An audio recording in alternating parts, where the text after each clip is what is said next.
And in this chapter, work, power, and energy, we are coming towards the end of this chapter. The only thing that is left in this chapter is collisions. Now, even in collisions, we'll be seeing there are different types of collisions. There are elastic collisions, inelastic collisions, purely elastic collisions, purely inelastic collisions, and various other types of collisions. But before that, I'll very briefly revise what all we have done in this chapter so far. So the name of the chapter was Work, Energy, and Power.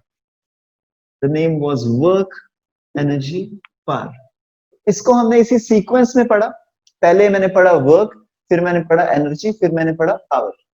लेकिन अगर मैं पूरी kinematics की बात करूं तो work से भी पहले जो मैंने चीज पढ़ी वो थी फोर्स, और फोर्स से भी पहले जो मैंने चीज पढ़ी वो थी एक्सेलरेशन. एक्सेलरेशन से भी पहले जो मैंने चीज पढ़ी वो थी वेलोसिटी, और वेलोसिटी से भी पहले जो मैंने चीज पढ़ी वो थी डिस्प्लेसमेंट. डिस्प्लेसमेंट से पहले जो मैंने चीज पढ़ी वो थी पोजीशन. पोजीशन से पहले जो मैंने चीज पढ़ी वो थी कि कोई ऑब्जेक्ट रेस्ट में है या मोशन में.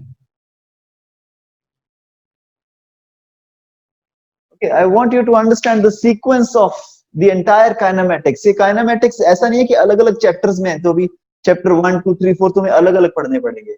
अगर तुम अभी देखो पूरे चैप्टर्स में अभी लिंक क्रिएट होगा.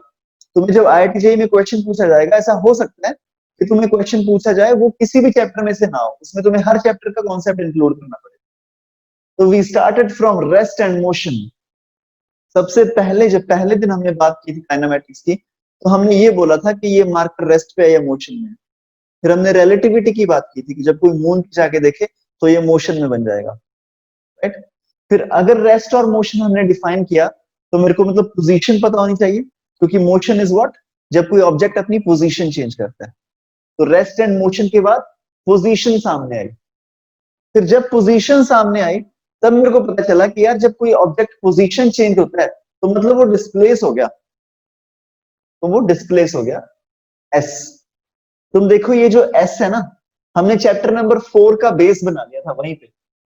पहले दिन जब हमने डिस्प्लेसमेंट पढ़ा, हमने इसका बेस वहीं पे बना लिया था, क्योंकि मुझे पता था यहाँ पे मैं फोर्स इनटू डिस्प्लेसमेंट करूंगा वर्क में. तो ये सीखा मैंने कहाँ पे, डिस्प्लेसमेंट में. तो अब एक बार मेरे को डिस्प्लेसमेंट पता चल गई, फिर उसके बाद मैंने क्या सीखा, वेलोसिटी. मेरे को वेलोसिटी पता चल गई तो मैंने क्या सीखा, एक्सेलरेशन. फिर एक्सेलरेशन के साथ मेरे को एक और चीज और पता थी, मास. ठीक है, मास में कुछ ज्यादा सीखने को था नहीं, मेरे को पता ही था कि मास होता है किसी ऑब्जेक्ट का. फिर इन दोनों के कॉम्बिनेशन से मेरे को पता चल गया फोर्स क्या होती है. हम सीक्वेंस में चल रहे हैं, ठीक है.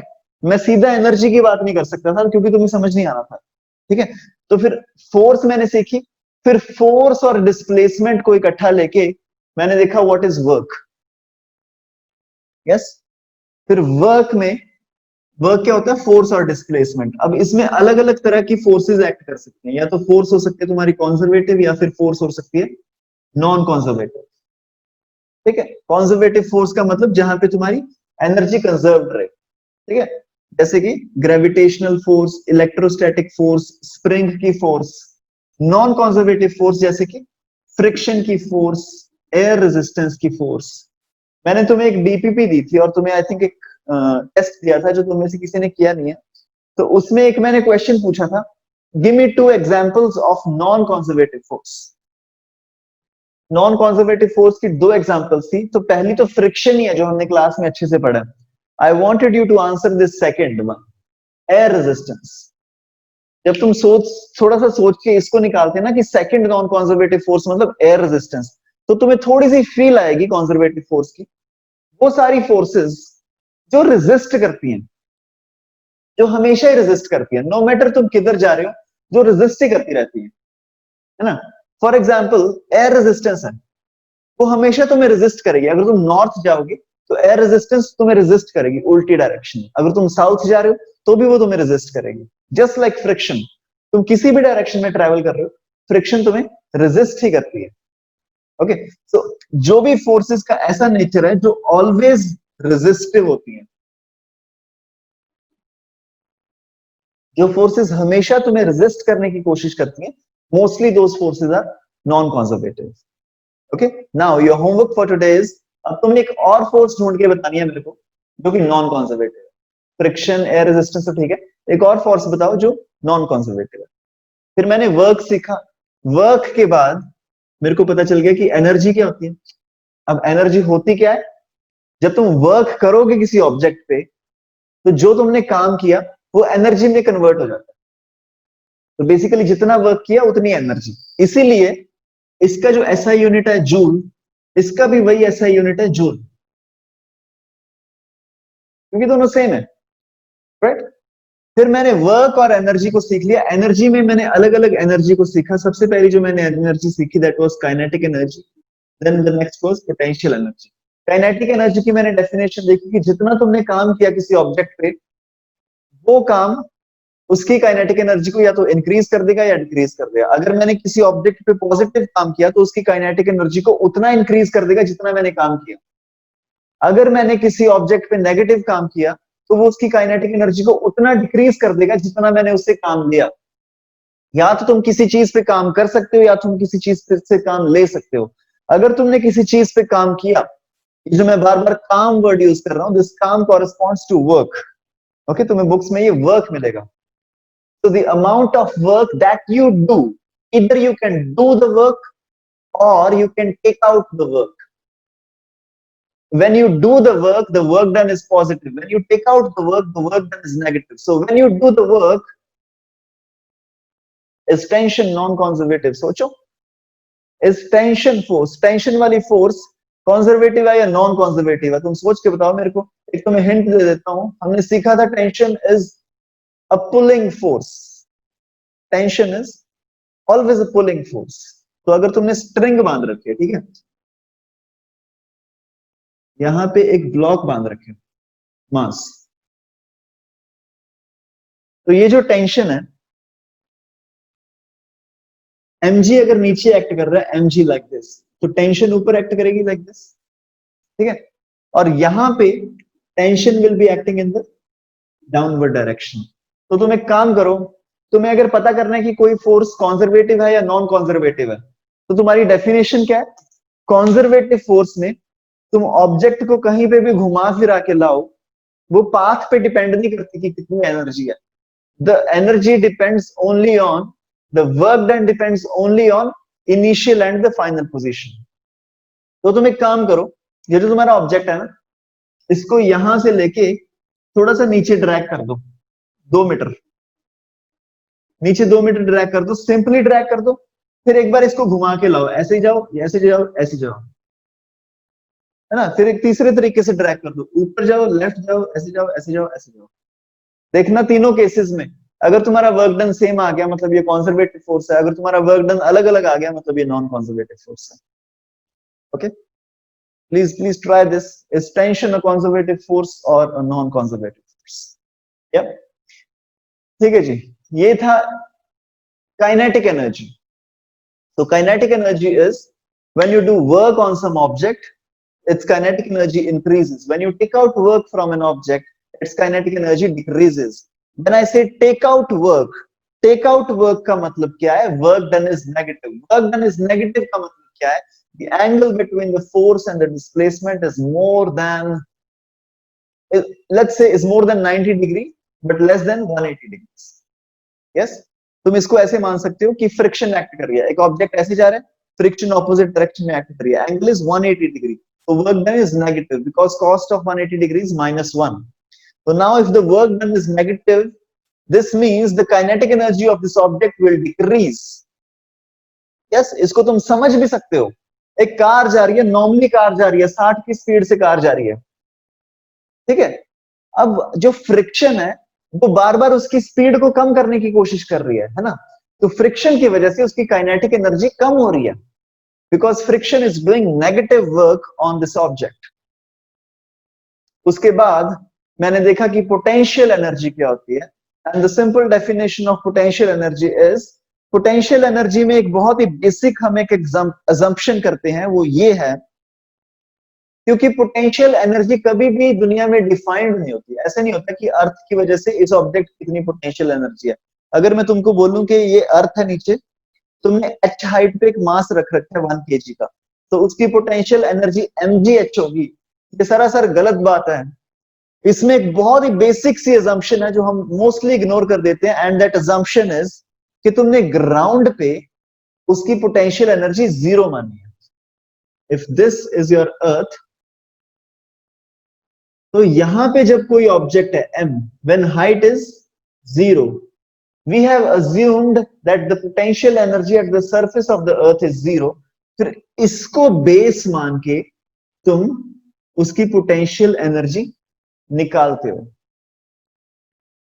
ठीक है, ठीक है। This is because potential energy is a qualitative idea. ठीक है, ये एक्चुअली क्वांटिटेटिव में तुम ज्यादा डिफाइन नहीं कर सकते। फॉर एग्जाम्पल, मैं अगर तुमको पूछूं तुम पढ़ने में अच्छे हो या नहीं,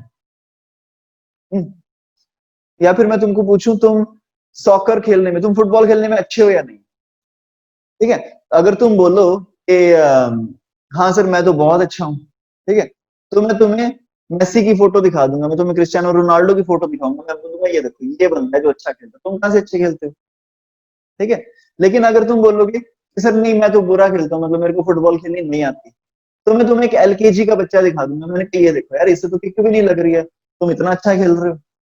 तो बेसिकली तुम मेरे को बता नहीं सकते हो कि तुम अच्छा खेलते हो या नहीं। You always have to keep somebody else as base.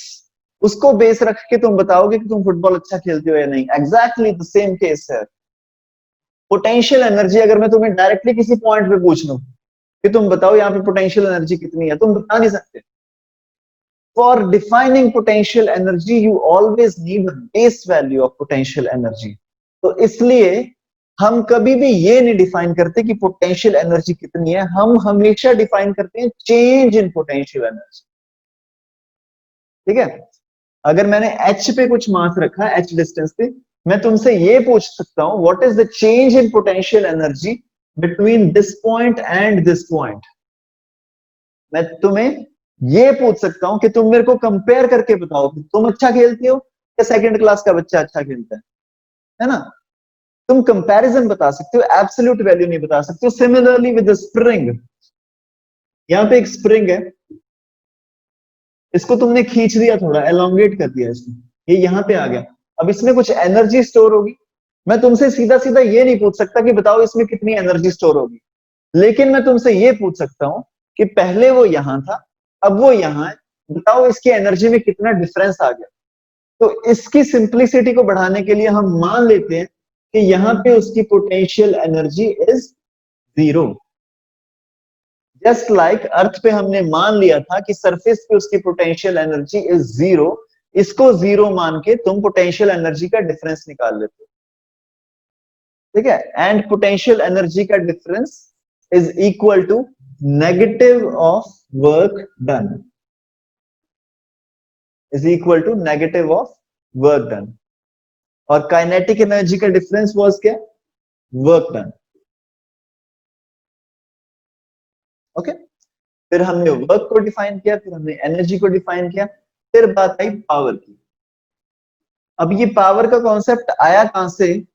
ये पावर का कॉन्सेप्ट आया, मान लो दो लोगों ने इक्वल काम किया, ठीक है, एक गाड़ी थी, मैकेनिकल काम, अभी हम मैकेनिक्स की बात कर रहे हैं, काइनेमेटिक्स की। एक गाड़ी थी जिसको धक्का मारना था, ठीक है, यहां से लेके 100 मीटर उसको धक्का मारना था। तो मैंने भी धक्का मारा, साइक ने भी धक्का मारा, ठीक है, हमने दोनों 100 मीटर हमने धक्का मारा। तो लेकिन इससे कैसे पता चलेगा कि कौन ज्यादा पावरफुल है? तो वो अभी हम डिसाइड करेंगे टाइम से। मान लो मैंने धक्का मारा, मैं सुबह लगा था धक्का मारने और शाम तक मैंने मार दिया धक्का धीरे धीरे आराम से, ठीक है, साइक ने आके 5 मिनट में धक्का मार दिया 100 मीटर, तो हम ये बोलेंगे ना कि वो ज्यादा पावरफुल हुआ।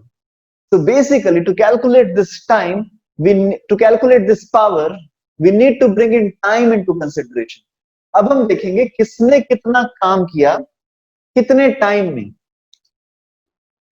काम किया, कितने टाइम में, ठीक है। तो क्योंकि टी नीचे है, तो जिसने कम टाइम में काम किया उसकी पावर ज्यादा हो जाएगी। यस, तो अगर मैंने ज्यादा टाइम लगा के धक्का मारा कार को, तो मेरी पावर थोड़ी सी कम होगी। अब क्योंकि वर्क और एनर्जी को तुम इंटरचेंजेबली लिख सकते हो, क्योंकि इन फॉर्मूला से देखो, kinetic energy is equal to work, potential energy का change equal to negative work. तो इसको तुम कभी कभी एनर्जी अपॉन टाइम लिख सकते हो, this can also become energy upon time. ये तुम्हें क्वेश्चन के हिसाब से देखना पड़ेगा कि तुम्हें क्या लेना।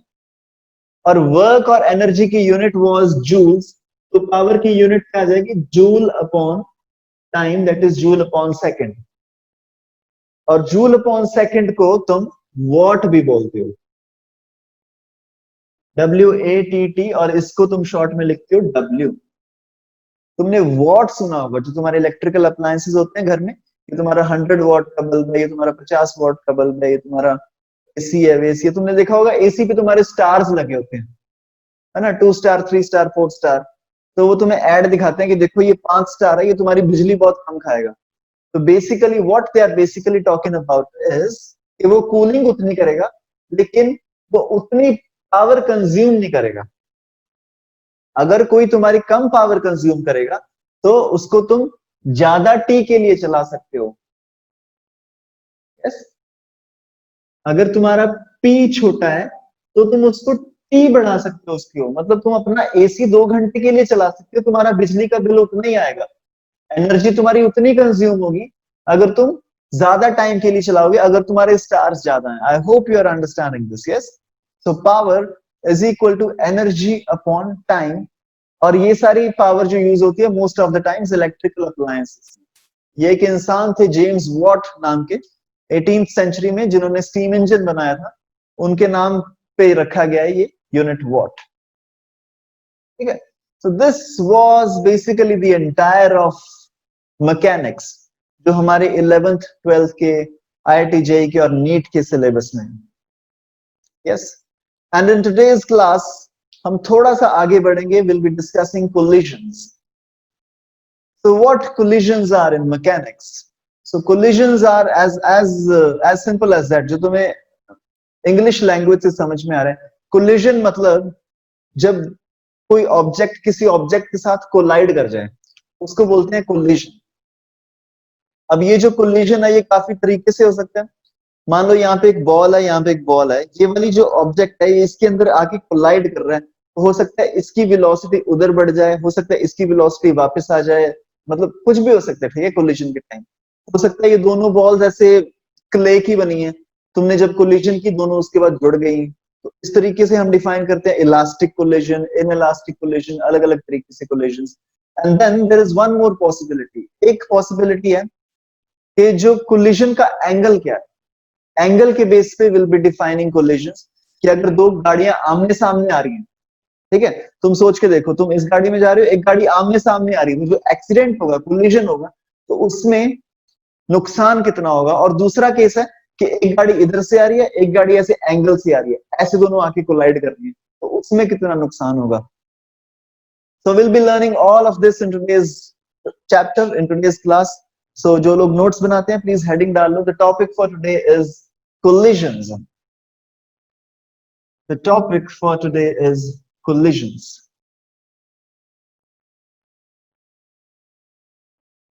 और होपफुली आज हम इस चैप्टर को खत्म कर देंगे, होपफुली, अगर तुमने इसको अच्छे से ग्रास्प किया तो। So the topic for today is collisions. Spelling क्या होते हैं collisions के? चेक करना, डबल एल है?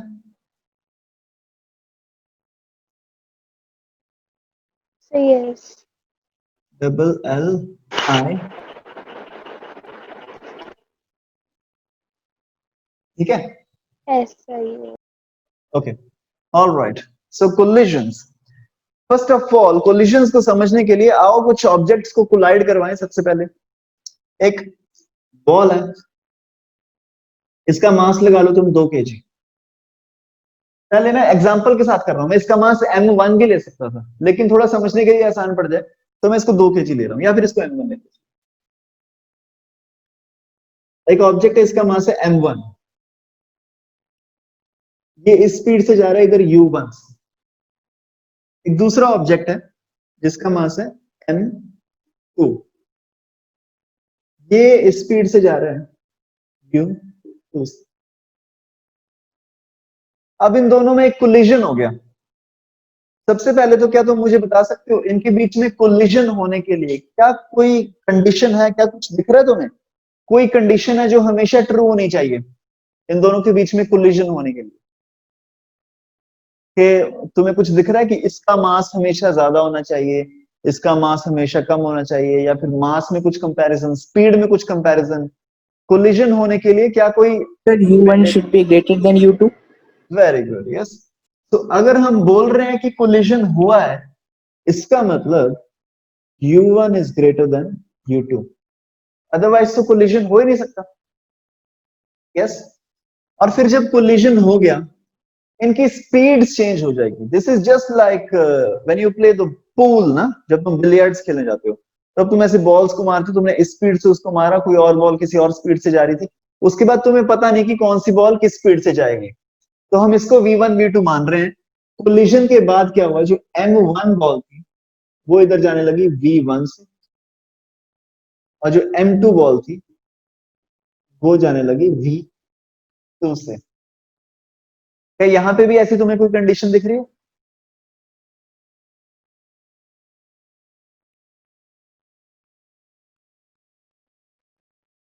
क्या तुम्हें यहाँ पे कोई कंडीशन दिख रही है? V1 और V2 में कुछ होना चाहिए कंपैरिजन, छोटा बड़ा कुछ?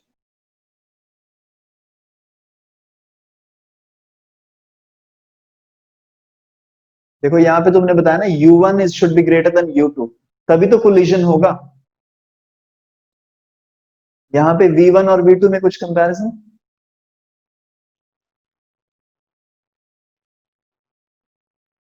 Okay, I will give you a hint. जब दो ऑब्जेक्ट्स आपस में कोलाइड करते हैं, ठीक है, ये वाला ऑब्जेक्ट इसके साथ ऐसे कोलाइड कर गया, तो अगर यहाँ पे V1 V2 से बड़ा होगा, ये तो फिर दोबारा कोलाइड कर जाएंगे, ये तो फिर चलता ही रहेगा, ऐसे कोलाइड ही होते जाएंगे ऐसे। लेकिन ऐसा तुमने कभी जिंदगी में देखा है? जब एक बार कोलिजन हो जाए तब उसके बाद ये जो आगे वाला ऑब्जेक्ट है तेज जाएगा। Yes, so that's absolutely correct Saik. So the answer is या V2 should be greater than V1। ये एक कंडीशन है, और ये एक बहुत ही जेनरिक एग्जांपल है कि कोलिजन होता कैसे है। एक M1 ऑब्जेक्ट होता है, वो U1 स्पीड से जाएगा, वो M2 ऑब्जेक्ट के साथ कोलाइड कर जाएगा, U2 से जा रहा था, फिर उसके बाद उनकी स्पीड चेंज होगी, होगी V1 और V2। यस। अब कोई भी कोलिजन होगा, अभी हम थोड़ी देर में कोलिजन के बारे में पढ़ेंगे कि कोलिजन इलास्टिक हो सकता है, इनइलास्टिक हो सकता है, प्योरली इलास्टिक हो सकता है, प्योरली इनइलास्टिक हो सकता है, अलग अलग तरीका के कोलिजन होंगे। लेकिन सारे कोलिजन में एक जो कॉमन चीज होगी, वो कॉमन चीज होगी कि ये जो सिस्टम है इसका मोमेंटम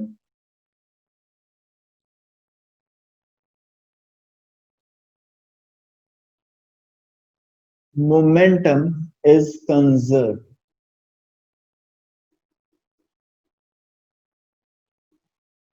मैं M1 की बात नहीं कर रहा, M2 की बात नहीं कर रहा, पूरे सिस्टम का। ये जो M1 M2 जो सिस्टम है इसका मोमेंटम कंजर्व्ड रहेगा हमेशा।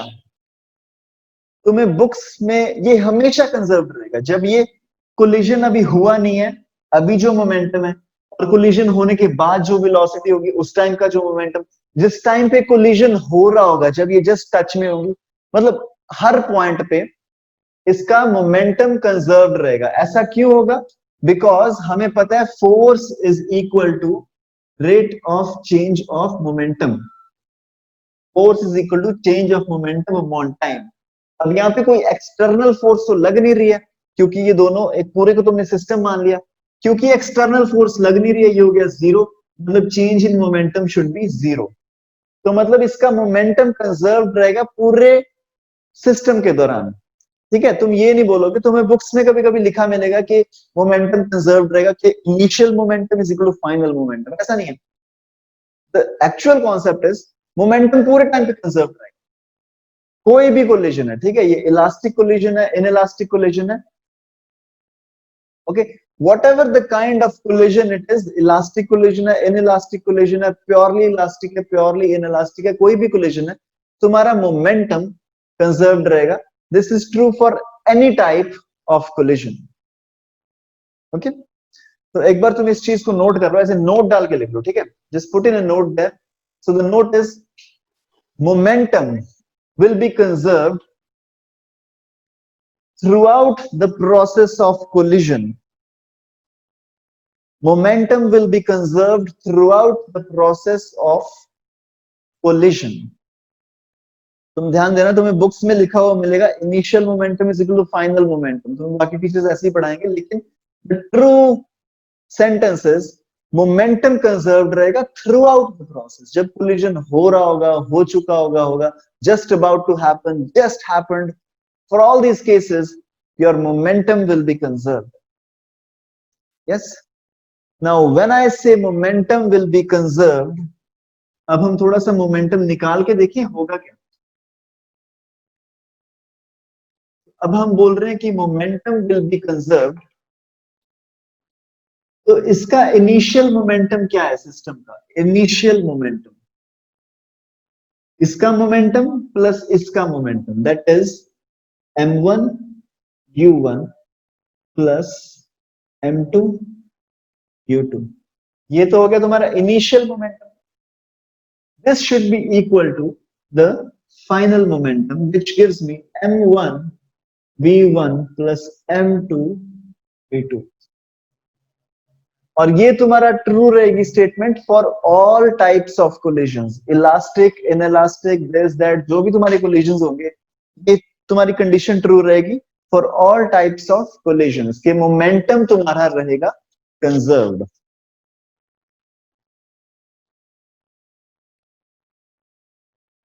ठीक है,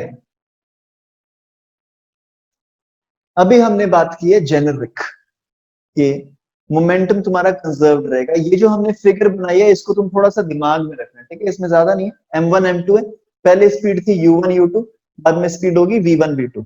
ये तुम्हारे माइंड में पिक्चर बन गई होगी. मैं इस इमेज को डिलीट कर रहा हूं, लेकिन इस इमेज को यूज करके अभी हम फॉर्मूला, तो जो ये वाली कंडीशन है conservation of momentum, this condition will be true for all types of collisions. क्योंकि एक्सटर्नल फोर्स कोई लग नहीं रही है, तो ये वाली कंडीशन हमेशा ट्रू रहेगी. लेकिन अभी तो हमने बात कर ली कॉमन चीजों की, ये तो हर केस में ट्रू रहेगी. अब हम बात करेंगे डिफरेंसेस की, और डिफरेंसेस की बात करने से पहले I will have to understand what are the different types of collisions. तो टाइप्स ऑफ कोलिजंस में हमारे दो तरीके के कोलिजंस मेनली हैं. First one is elastic collision, दूसरा है इनइलास्टिक.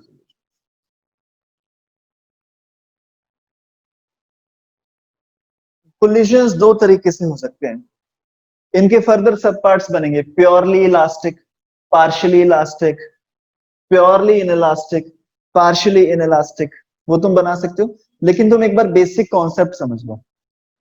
इलास्टिक कोलिजन वो होता है जिसमें तुम्हारा मोमेंटम तो कंजर्व्ड रहेगा ही, मोमेंटम तो कंजर्व्ड रहता ही रहता है, मोमेंटम के साथ साथ तुम्हारी एनर्जी भी कंजर्व्ड रहती है. मोमेंटम के साथ साथ एनर्जी भी कंजर्व्ड रहती है.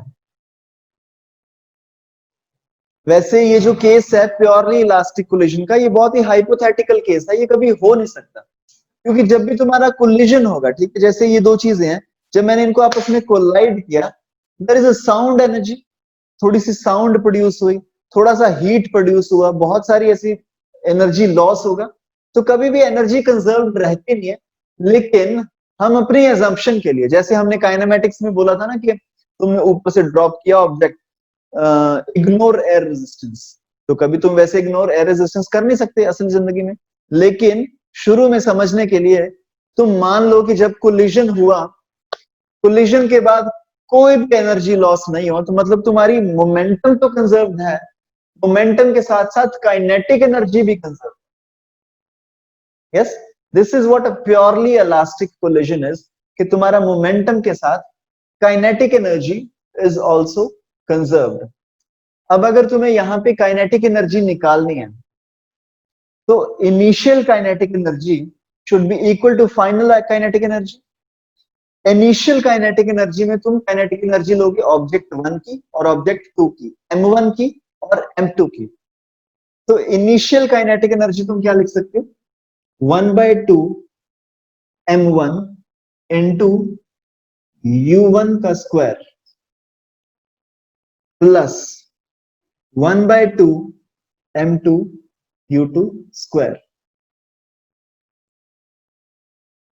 This should be equal to, मैं नीचे लिख रहा हूं 1/2 m1 v1 square plus 1/2 m2 v2 square.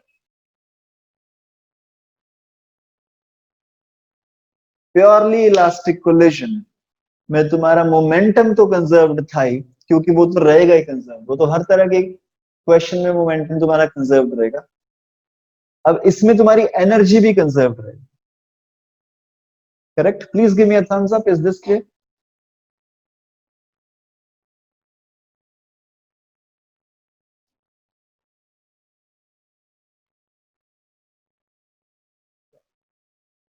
Ashish, please give me a thumbs up. Is this clear?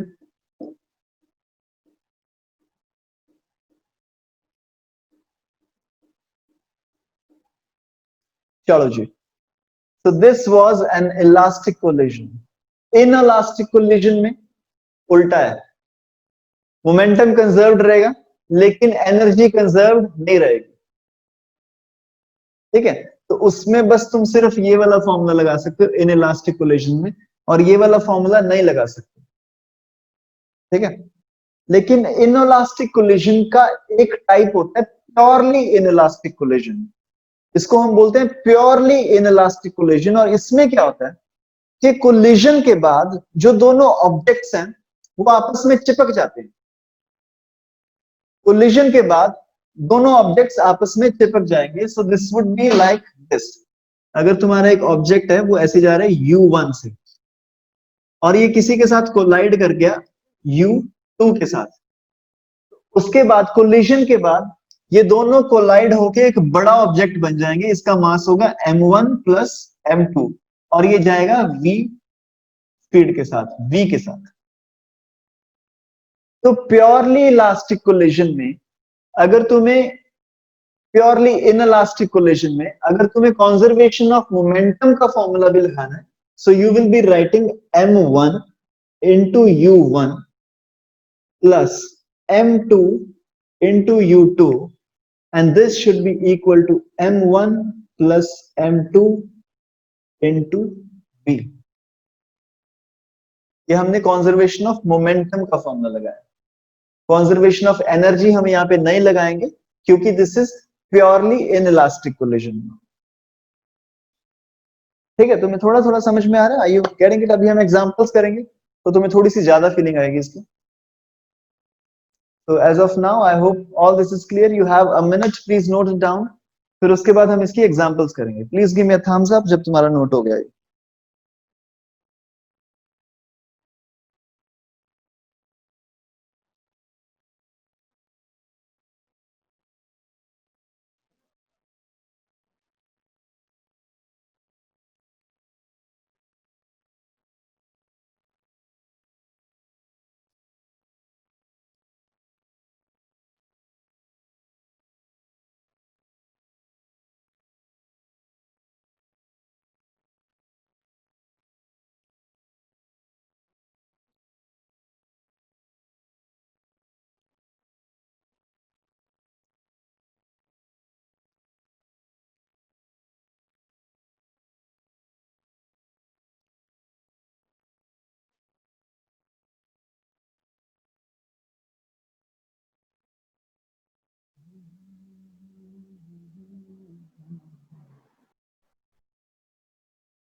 चलो जी, ये तो होगी थ्योरी की बात। अभी हम एक प्रैक्टिकल एग्जांपल लेते हैं of purely elastic collision. Let's say एक बॉल है, उसका मास है 2 किलो, वो इधर ट्रेवल कर रही है 4 मीटर पर सेकंड से। एक दूसरी बॉल है, उसका मास है 3 किलो, वो इधर ट्रेवल कर रही है 6 मीटर पर सेकेंड।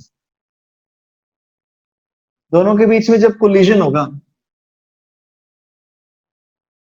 तो ये वाली जो बॉल है, तो पहली वाली बॉल है 2 वाली, उसकी स्पीड होगी v1, और जो ये वाली बॉल है 3 वाली बॉल है, इसकी स्पीड होगी v2। If this collision is elastic, अगर ये इलास्टिक कोलिजन है तो v1 और v2 की वैल्यूज बता दो।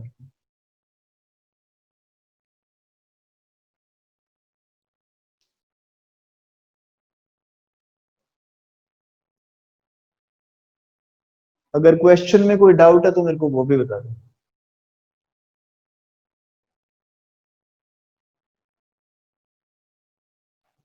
क्वेश्चन में अगर तुम्हें कुछ गलत लग रहा है then please let me no.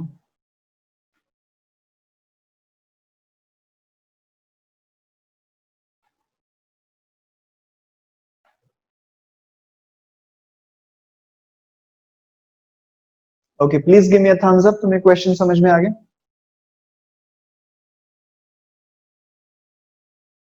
दो ऑब्जेक्ट्स कोलाइड कर रहे हैं, उनकी तुम्हें फाइनल वेलोसिटी बतानी है। You know that this collision is purely elastic. Please give me a thumbs up. Did you understand the question?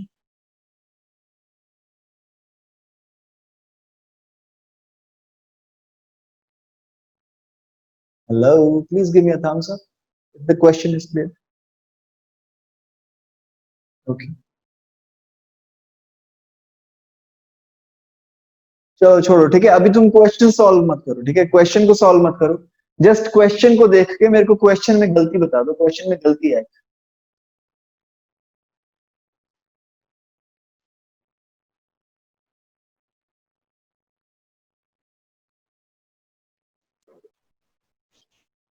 Sir वो 4 और 6 में गलती है। हाँ जी, वेरी गुड साइक। सो ये बेसिकली कोलिजन होगा ही नहीं, because this is travelling eight 4, this is travelling eight 6, so this collision is not possible. So what you do is you make it 6, you make this 4।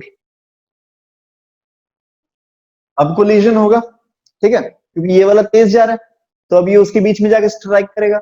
जब वो उसके बीच में बजा, कोलिजन हो गया, उसके बाद इसकी स्पीड अलग होगी v1, इसकी स्पीड अलग होगी। Find these two velocities.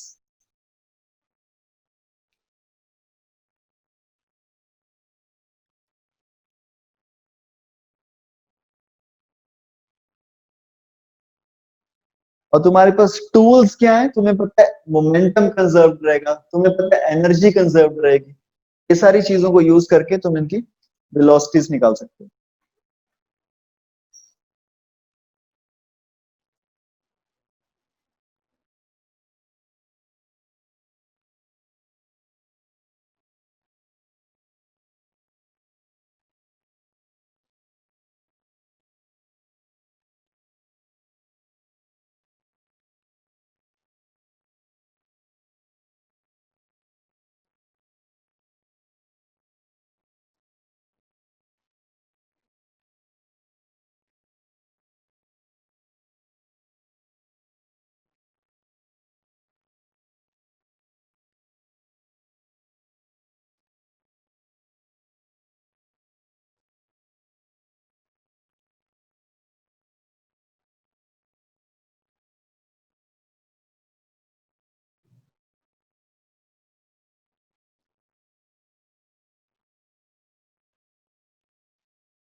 Okay, you have two tools. You know that momentum will be conserved. Momentum को कंजर्व करने वाली इक्वेशन लगा दो, फिर काइनेटिक एनर्जी को कंजर्व करने वाली इक्वेशन लगा दो, फिर वहां से तुम अपना आंसर निकाल लो.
थोड़ी सी कैलकुलेशन करनी पड़ेगी तुम्हें.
Okay, anyone?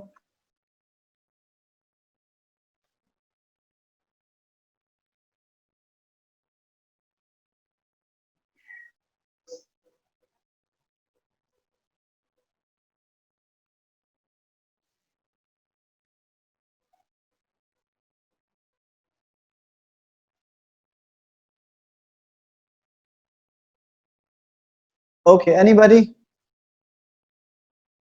या तो मेरे को आंसर बता दो या फिर मेरे को प्रॉब्लम बता दो, इश्यू क्या आ रहा है, साइक मतलब आंसर क्यों नहीं आ रहा. कैलकुलेशन प्रॉब्लम है, थोड़ी सी कैलकुलेशन ज्यादा कॉम्प्लेक्स होगी, क्वाड्रेटिक इक्वेशन वगैरह बन गई होगी.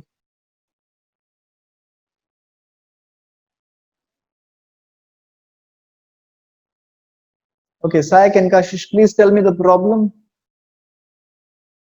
कॉन्सेप्ट हमें पता चल गया कि कंजर्वेशन ऑफ मोमेंटम लगाना है, फिर कंजर्वेशन ऑफ एनर्जी लगाना है। दो इक्वेशंस बनेगी, दोनों इक्वेशन से सॉल्व करके मेरा आंसर आ जाएगा। लेकिन क्यों नहीं आ रहा ये?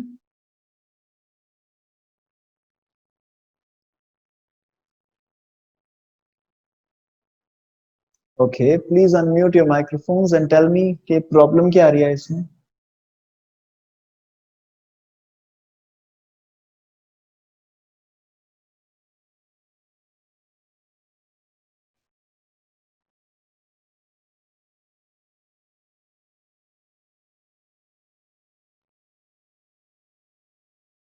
Okay, please take another 2 minutes, और 2 मिनट के बाद मेरे को या तो आंसर बता देना या फिर मेरे को बता देना कि उसमें प्रॉब्लम क्या आ रही है।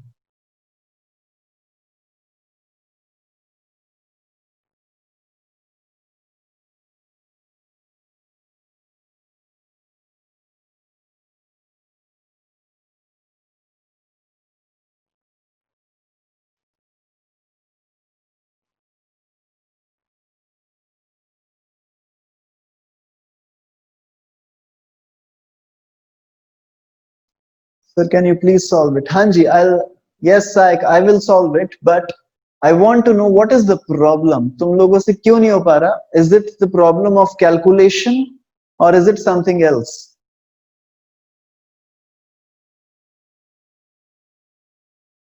The calculation is too complex, or is it a problem in the concept? तुम्हें concept ही नहीं समझना है।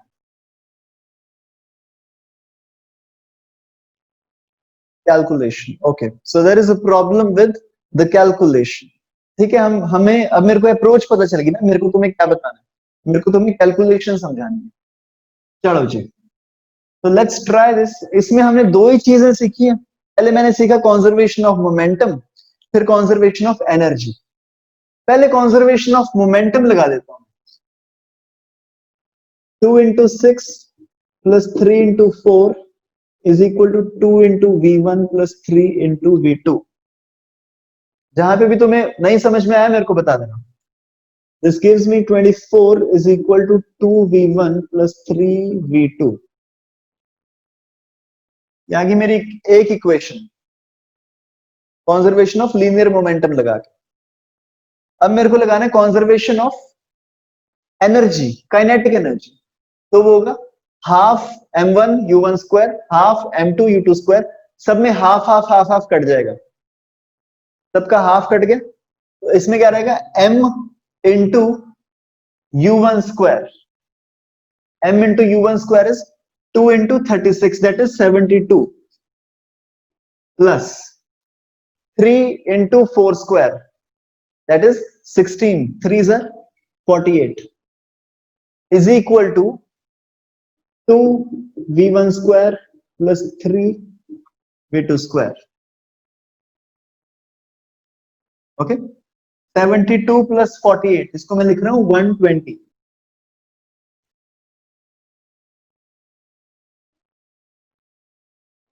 Okay, please give me a thumbs up. ये सही है दोनों equations. This is law of conservation of momentum, this is law of conservation of energy. या ठीक है जी। अब देखो दो इक्वेशंस हैं, दो वेरिएबल्स हैं, v1 v2, v1 v2। लेकिन ये सीधा सीधा ऐसे मुझसे सॉल्व अभी हो नहीं रही है। तो इनको सॉल्व करने के लिए क्या करूंगा, दो वेरिएबल्स हैं। तो अभी तुमने 10th क्लास में सीखा होगा कि दो इक्वेशंस दो वेरिएबल, तो सॉल्व कैसे करते हैं। इन दोनों इक्वेशंस में से तुम रिलेशनशिप निकाल लो v1 और v2 के बीच में। यहां से तुम्हारा v2 कितना आ जाएगा, 24 minus 2v1 upon 3।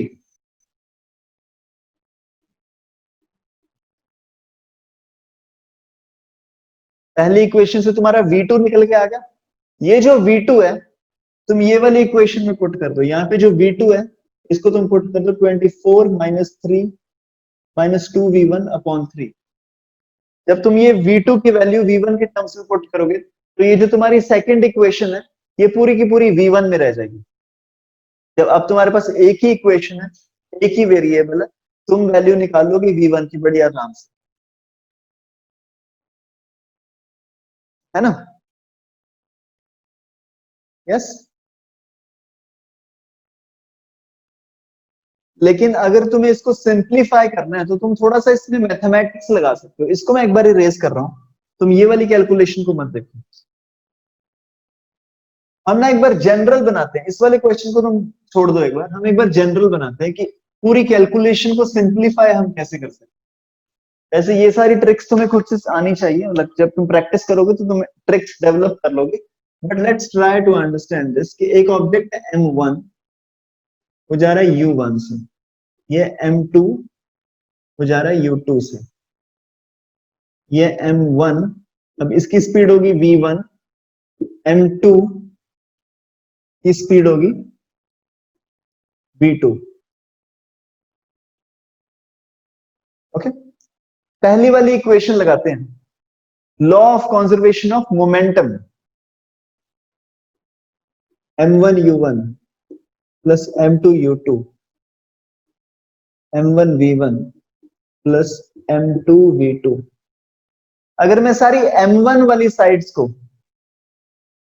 अगर मैं सारी M1 वाली साइड्स को एक साइड पे ले जाऊं, this will give me M1 into U1 minus V1 is equal to M2 into V2 minus U2। Please give me a thumbs up. Is this clear? कुछ नहीं किया मैंने, उधर लेके गया हूं, लेफ्ट हैंड साइड वाली साइड को उधर, राइट वाले को उधर। Okay, yes, please Saik, please give me a thumbs up if the voice is clear. Saik and Kashish, please give me a thumbs up if the voice is clear. ठीक है, okay. M1 वाली side को मैं just इधर लेके गया हूं, so this becomes my equation number 1।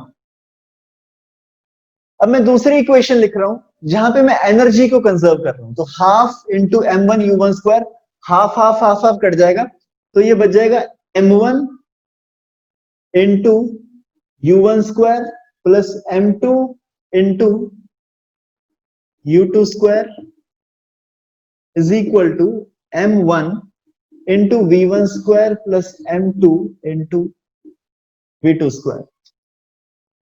This is law of conservation of energy.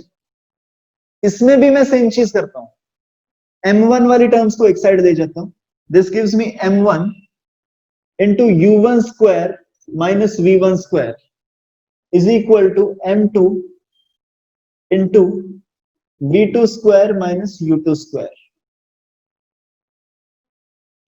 Please give me a thumbs up if this line is clear. नीचे वाले कुछ नहीं किया मैंने, law of conservation of energy लगाया, उसके बाद M1 वाली टर्म्स को एक साइड पे ले गया, M2 वाली साइड टर्म्स को एक साइड पे ले गया। ठीक है, अब सिर्फ इन दोनों इक्वेशंस को देखो, इक्वेशन नंबर 1 और इक्वेशन नंबर 2। तो इक्वेशन नंबर 2 है, उसमें है U1 square minus V1 square, इसको हम लिख सकते हैं U1 minus V1 into U1 plus V1। ये U1 माइनस V1 कट जाएगा, इधर भी देखो V2 minus U2 into V2 plus U2, V2 minus U2 cut जाएगा। ठीक है, ये है तुम्हारी इक्वेशन नंबर 2। अब मैं सिर्फ इक्वेशन नंबर 1 और इक्वेशन नंबर 2 को लिखे देने दूं।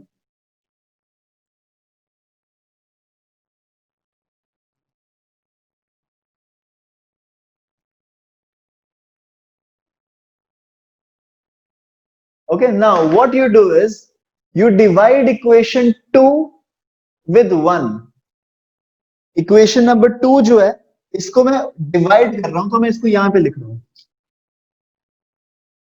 M1 into U1 square minus V1 square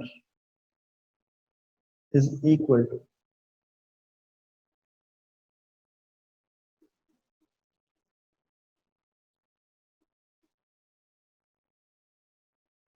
please give me a thumbs up if this is clear. Equation number 2 को मैंने डिवाइड कर दिया इक्वेशन नंबर 1 से, क्या ये सही है? ये वाली इक्वेशन को उठा के मैं ऊपर ले गया और 2 को डिवाइड कर दिया मैंने 1 से। अब मैं ये नीचे वाली इक्वेशन को हटा सकता हूं यहां से, इसमें M M M M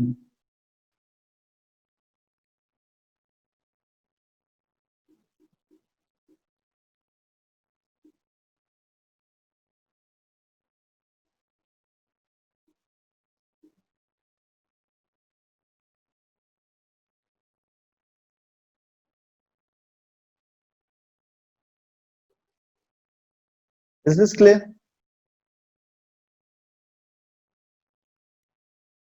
इसको एक्सपेंड किया ऊपर, u1 माइनस v1 वो कट जाएगा आपस में, ठीक है। A square minus B square वाली आइडेंटिटी लगाई तुमने, A square minus B square is equal to A minus B into A plus B. Is this clear? Please give me a thumbs up Saik, ये वाली लाइन।